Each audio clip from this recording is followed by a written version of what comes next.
What's up everyone? Welcome back to my vlog.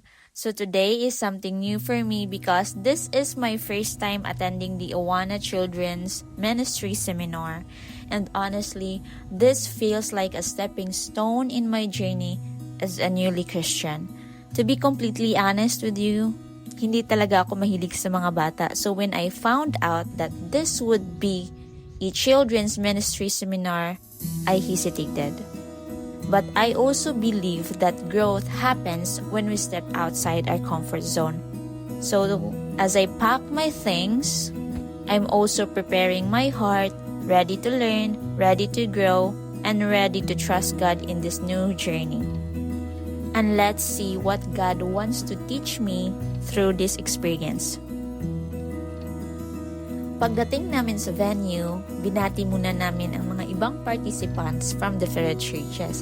Medyo awkward pa sa una, pero eventually naging comfortable din kasi warm and welcoming naman sila.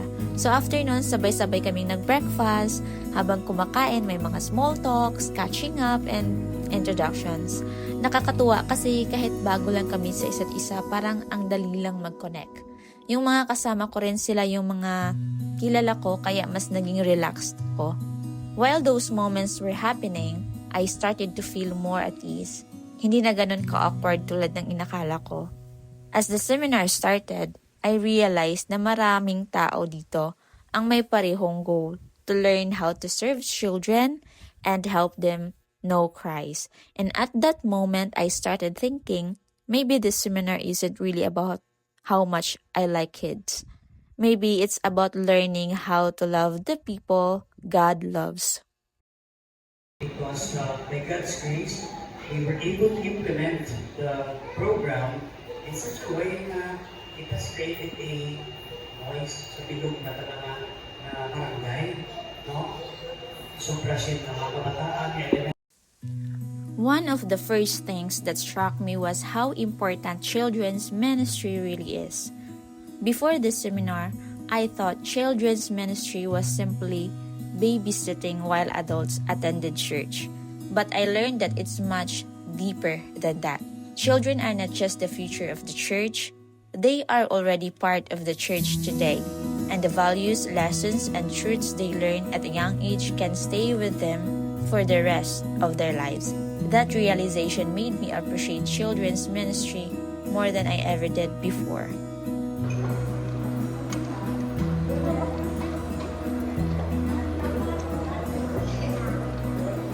And of course, we also get to experience what makes Awana unique. The games, the activities, the scripture memory, and the entire program structure. At first, I thought the games were just for fun. But as the sessions continued, I realized that every activity has a purpose.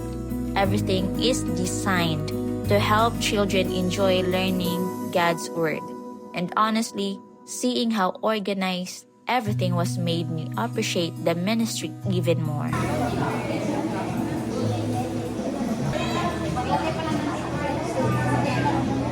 Pastor, say hi sa camera. Hi! Hi sa camera! May hapon mga bata! Panyagan naman mo. Sige kids! Ready na kang maghapang? This is kind of gay area. Pwede ka muna kampang, nahimo sinisagwa. May anak kami sa Minchay na nanaromas. Dito siya sa may mga ilang. Pero sa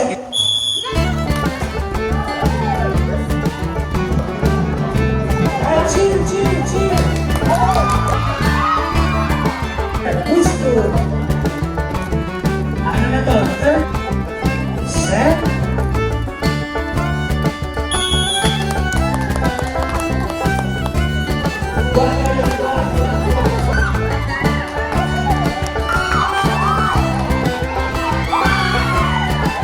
Ready, set. At the end of day 1, I feel tired but grateful. I came here thinking I would simply attend a seminar, but God was already changing some of my perspectives. I realized that serving isn't always about doing what we're naturally comfortable with. Sometimes God invites us into places where we can grow. And maybe that's exactly what was happening to me. And day 2 didn't exactly start the way I expected. Pagkagising ko, masama talaga ang pakiramdam ko at medyo nagkasakit ako. Sa totoo lang, naisip ko kung magpapahinga na lang ba ako sa bahay o itutuloy ko pa ang pag-attend sa seminar. Kaya medyo late na rin ako nakarating sa venue. Pero kahit hindi ako nasa best condition, pinili ko pa rin pumunta dahil ayokong palampasin ang pagkakataong matuto at makasama ang mga taong nakilala ko noong unang araw. Pagdating ko, unti-unti ring gumaan ang pakiramdam ko. Naging mas komportable na ako sa paligid at mas nakapag-focus ako sa mga sessions. At kahit may sakit ako, na-realize ko na minsan may mga bagay na worth showing up for. Little by little, mas naging interesado ako sa mga natututunan namin at sa kung paano ako matutulungan ng experience na ito sa aking faith journey. Dapat flower. Pagpapagid na sikit mo lang yan ang pagkukuhan mo. Papapunta diba, ma'am? Medj. Bet medj. Hindi ba? Pero mama, para mag-ilang ko sa sulit. Ay, po, pastor. Sakit. Naglatag nun sa likod na? Sa likod niya? Sa ulo lang? Sa tasan. Ang dami ko batasan mo, pastor? Yeah. Ano sa observe mo, okay man?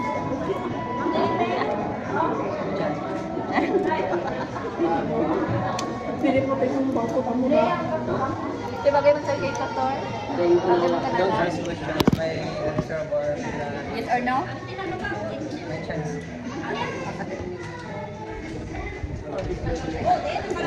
Di ba sir bagay ang bagay? Pastor. Di sa light lang na. Pero, May chance. Ay, naka-video. huli ka. Swerte na pastor, kadugay ni mo pastor eh. Ay, so ko na lang sa ito na po sige. Oo. May pa ano? What are the chances? Sagutin mo na ako, ganun o. How many percent? Oo. O di, gamitin mo ito pinagbabawal na technique pastor kung hindi ka mapaako. Instead of hindi ko mag-threat. Hindi naman. Mapaako. Hindi siya para sa kapwa. Dapat ikaw gahawid ka bata niyo. Para matig mo. Ako mahawag siya. Okay lang naman takuan at piling mo. Dapat yung busong gabi Kaya na na. niya tandawin, kaya ako kanina ang mahawag. Sa ngawan na rin. Okay naman. Okay na. Testing lang sa ano ko. Second day. Second day of Second day with you. Sige. Sige. Sige, no. Nama. Picture ko naman. Natuan na ito. Video ni. Abi John. Ma'am, second day. Haba na ma'am. Second day of seminar. Second day of seminar. Second day with you. Birthday ko po. Second day together. Ma'am, happy birthday ulit. Birthday ma'am. Happy birthday, ma'am. Happy birthday. Antes niya, agaw ko naman happy birthday. Oo, happy birthday. Ma'am, happy birthday. Happy birthday to you. Happy birthday to you. If there's one thing I learned from this experience, it's this. God doesn't always call us to things we're naturally good at. Sometimes He calls us to things that challenge us. Before this seminar, I honestly thought I wasn't the type of person who would enjoy learning about children's ministry. But after these 2 days, I realized that serving God isn't about my preferences. It's about being available. This Awana seminar became more than just training. It became a reminder that growth happens when we say yes to God, even when we're unsure. And as a newly Christian, I know this is only the beginning of my journey Thank you for joining me in this experience. See you in the next vlog, and God bless everyone.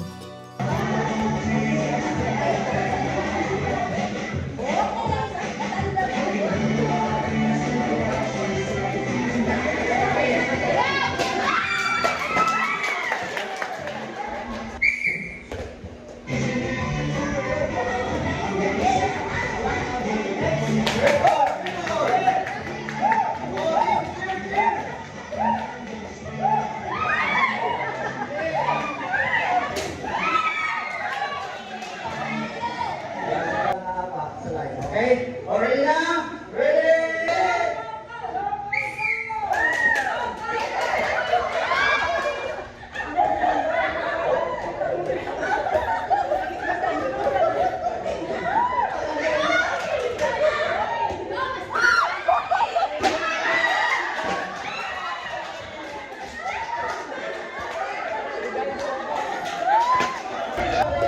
Ano, uya ka daw buwa mo?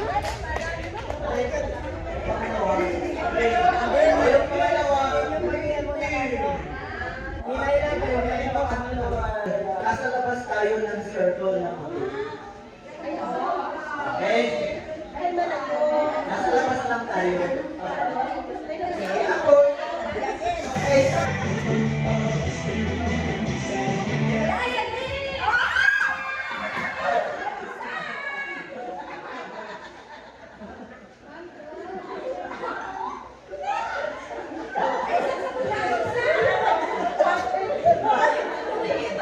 Okay, so one. Okay, here you go. Ikot, ikot, ikot. Ikot, ikot. Pasok. Okay. Yes, yes.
Mary Rose came from a broken family. She is 7 years old. She is living with grandparents. Then, si Mary Rose, may hara siya nga friend. Although nga financially stable ang family. So, ang pangalan sa sini nga bata si Rhea. So, nag-edad siya 12 years old. Then, Chef to Mario. No comics ginawa. No. No cinematic.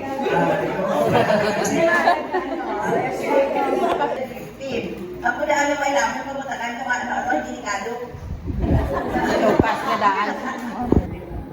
Ayan, magandang hapon sa ating lahat. Sana o, sana ng drawing. Si Maria is 17 years old. And then, nanggaling siya sa isang Sana